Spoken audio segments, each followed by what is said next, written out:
Should I start making animal noises?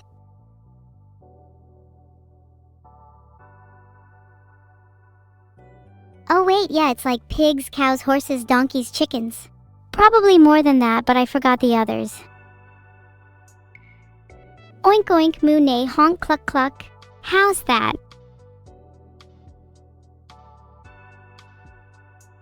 What does the fox say? Although I'm not sure.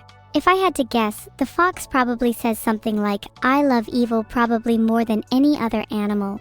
Just a guess though. I feel as if my chat doesn't love me, even though I go out of my way turning my humans into lovely chat pets. Maybe I should start turning them into Hot Pockets instead. Hot Pocket. Eating. Chat. Sounds good to me.